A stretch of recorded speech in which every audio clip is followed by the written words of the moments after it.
നമസ്കാരം.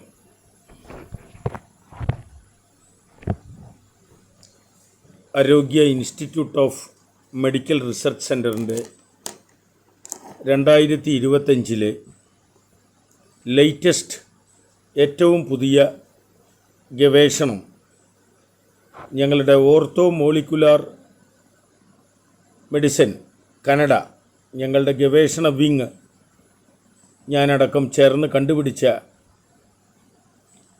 ചില അതിപ്രധാനപ്പെട്ട ഗവേഷണ ന്യൂസുകൾ ഞങ്ങൾ ലോകത്തിനോട് തുറന്നു പറയുന്നു. സംസാരിക്കുന്നത് doctor Suresh K Gupthan, director, Arogya institute of medical research centre. അപൂർവ രോഗങ്ങൾ, മാറാരോഗങ്ങളുടെ ഗവേഷണ കേന്ദ്രമാണ് ഈ international medical prestige research institute. ഇത് പാലക്കാടാണ് സ്ഥിതി ചെയ്യുന്നത്. ഇതിൻ്റെ ഇമെയിൽ arogyaresearch@gmail.com. ഒന്നുകൂടി പറയുന്നു, arogyaresearch@gmail.com. ഇതിൻ്റെ പബ്ലിക് കോൺടാക്റ്റ് നമ്പർ 8089527350.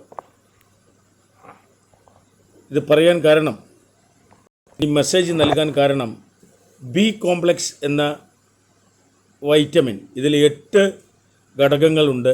എല്ലാം വാട്ടർ സോലുബിൾ വിറ്റാമിൻ ആണ്, അഥവാ ജീവകങ്ങളാണ്. പക്ഷേ ഈ 8 വൈറ്റമിൻസാണ് മിക്ക ന്യൂറോളജിക്കൽ സൈക്യാട്രിക്കൽ രോഗങ്ങളുടെ മൂല കാരണമെന്നാണ് ഞങ്ങളുടെ നീണ്ട 35 കൊല്ലത്തെ പഠനമാണ് ഇന്ന് റിവീൽ ചെയ്യുന്നത്.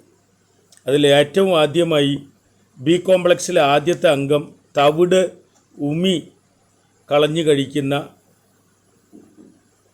ജനങ്ങൾക്കുള്ള മുന്നറിയിപ്പാണ്. B1 തിയാമിൻ, ഇത് തവിടുള്ള ഭക്ഷണങ്ങളിൽ മാത്രമേ കിട്ടൂ. ഈ തവിടുള്ള ഭക്ഷണങ്ങൾ കഴിക്കാതിരുന്നാൽ, അഥവാ B1 തിയാമിൻ കുറഞ്ഞാൽ വരുന്ന ഏറ്റവും വലിയ പ്രശ്നമാണ് ഇറിറ്റബിലിറ്റി, കൺഫ്യൂഷൻ, എപ്പതി, മെമ്മറി ലോസ്. ഒപ്പം ഇത് അപകടകരമായി കുറഞ്ഞാൽ വെർണിക് കൊർസക്കോഫ് എന്ന് പറയുന്ന ഒരു അപൂർവ രോഗവും പിടിപെടാം. ബെറി എന്ന രോഗവും B1 തിയാമിൻ കൊണ്ടാണ് വരുന്നത്. പ്രധാന സൈക്യാട്രിക്കൽ ഇഷ്യൂ ആണ് ഞങ്ങൾ കൈകാര്യം ചെയ്യുന്നത്. അതുകൊണ്ട് മനോരോഗപരമായി ഇതിലെ ഏറ്റവും വലിയ പ്രശ്നം ഇറിറ്റബിലിറ്റി. ഇരിക്കപ്പുറതിയില്ലാത്ത ചില മനുഷ്യന്മാരുണ്ട്. അവരെവിടെയും കുറച്ച് നേരം അടങ്ങി ഒതുങ്ങിയിരിക്കില്ല. ഇതിൻ്റെ പ്രധാന കാരണം B1 തിയാമിൻ എന്ന് പറയുന്ന ബി കോംപ്ലക്സിലെ ആദ്യത്തെ അംഗത്തിൻ്റെ ഡെഫിഷ്യൻസിയാണ്. 2, B2 റിബോഫ്ലാവിൻ.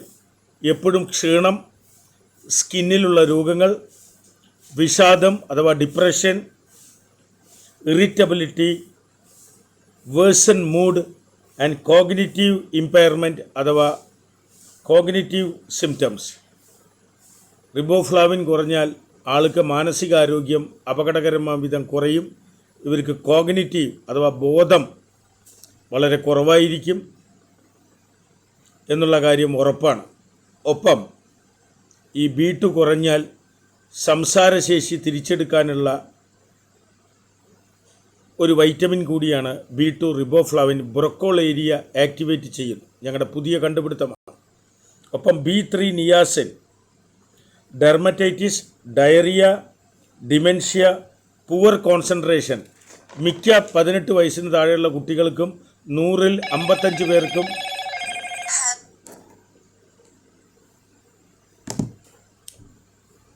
പുവർ കോൺസെൻട്രേഷൻ അഥവാ ശ്രദ്ധക്കുറവുണ്ട്. ഇതിൻ്റെ പ്രധാന കാരണം ഈ നിയാസിൻ എന്ന് പറയുന്ന വൈറ്റമിൻ്റെ കുറവാണ്. കുട്ടികളുടെ ജനിതക രോഗം, അമ്മമാർക്ക് നിയാസിൻ കുറയുമ്പോഴാണ് ജനിതക രോഗം പിടിച്ച ഓട്ടിസം, സെറിബ്രൽ പാൾസി കുട്ടികൾ ജനിക്കുന്നതെന്നാണ് ഞങ്ങളുടെ കണ്ടെത്തൽ. ഒപ്പം B6 പെരിഡോക്സിൻ, ന്യൂറോ ട്രാൻസ്മിറ്റർ ഏറ്റവും പ്രധാനപ്പെട്ടാണ്. Serotonin, dopamine, GABA. ഇത് തലച്ചോറിൽ ഉൽപ്പാദിപ്പിക്കണമെങ്കിൽ, ഈ മാനസിക ആരോഗ്യത്തിന് വേണ്ട പ്രധാനപ്പെട്ട ഈ ഹോർമോൺ ഉൽപ്പാദിപ്പിക്കണമെങ്കിൽ B6 പെരിഡോക്സിൻ ആവശ്യമാണ്. മൂഡ് ഡിസോർഡർ, പെരിഡോക്സിൻ കഴിച്ചാൽ നിങ്ങളുടെ മൂഡ് കറക്റ്റായി നല്ല മാനസികാരോഗ്യം ഉണ്ടാവും. നിങ്ങൾക്ക് മസിലുകൾ നന്നായി ഉണ്ടാവാനും പെരിഡോക്സിൻ, ഉറക്കത്തെയും പെരിഡോക്സിൻ സപ്പോർട്ട് ചെയ്യുന്നു. ഒപ്പം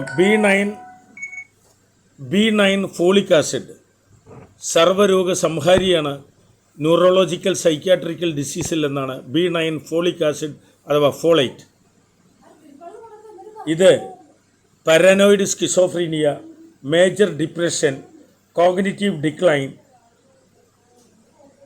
തുടങ്ങി ഓർമ്മക്കുറവ് വരെ ഈ B9 ഫോളിക് ആസിഡ് കുറഞ്ഞാൽ മനുഷ്യന് സംഭവിക്കുന്നു. ഇത് ഹോമോസിസ്റ്റീൻ ലെവൽ കൂട്ടുകയും ഇത് മൂഡ് ഡിസോർഡർ, വിഷാദം എന്നിവയിലേക്ക് നയിക്കുകയും ചെയ്യുന്നു. അത്ര പ്രധാനപ്പെട്ട ബി കോംപ്ലക്സിലെ 2 വിറ്റാമിനുകളാണ് B9ഉം B12ഉം. ഇത് രണ്ടും ഒരു മനുഷ്യന് കുറഞ്ഞാൽ അവ മനോരോഗിയായി എന്ന കാര്യത്തിൽ സംശയമില്ല. ഇതാണ് ഞങ്ങളുടെ ലേറ്റസ്റ്റ് പഠനം. ഒപ്പം B12 കൊബാലമിൻ അവസാനത്തെ. ഇതിൽ പ്രധാനമായി വിഷാദം, irritability, memory impairment, cognitive decline തുടങ്ങി മൈഗ്രെയിൻ അടക്കം എല്ലാ നാഡീഞരമ്പ് രോഗങ്ങളുടെയും പ്രധാന പ്രശ്നക്കാരൻ ഈ B12 കൊബാലമിനാണ്. ഇത് കുറഞ്ഞാൽ വിഷാദമടക്കം, ക്യാൻസർ അടക്കം, ഇത് കുറഞ്ഞാൽ ക്യാൻസർ, പ്രത്യേക ക്യാൻസർ വരും. ഇത് കൂടിയാലും പ്രത്യേക ക്യാൻസർ വരും. ഇത് ഞങ്ങളുടെ ലേറ്റസ്റ്റ് റിസർച്ച്. ഞങ്ങൾ ഇത്രയും കാലം ഗവേഷണം നടത്തി ലോകത്തിനോട് അത് പറഞ്ഞു തന്നില്ലെങ്കിൽ ഞങ്ങളുടെ ഗവേഷണത്തിന് അർത്ഥമില്ല. ആരോഗ്യ institute of medical research centre, Palakkad, Mangalamkunnu. എല്ലാവർക്കും സ്വാഗതം. ഇവിടെ മെയിനായിട്ട് കൈകാര്യം ചെയ്യുന്ന സൈക്യാട്രിക്കൽ, ന്യൂറോളജിക്കൽ, റെയർ ഡിസീസ്, അപൂർവ മാറാരോഗങ്ങളുടെ ഗവേഷണ കേന്ദ്രമാണ്. 10, 15, 20, 30, 40 കൊല്ലം പഠിച്ചാണ് ഓരോ ഗവേഷണവും വിജയിപ്പിക്കുന്നത്. ലോകസമസ്ത സുഖിനോ ഭവന്തു വസുദൈവ കുടുംബകം. Thank you. Senior professor doctor Suresh K Gupthan, medical scientist. നമസ്കാരം. Thank U.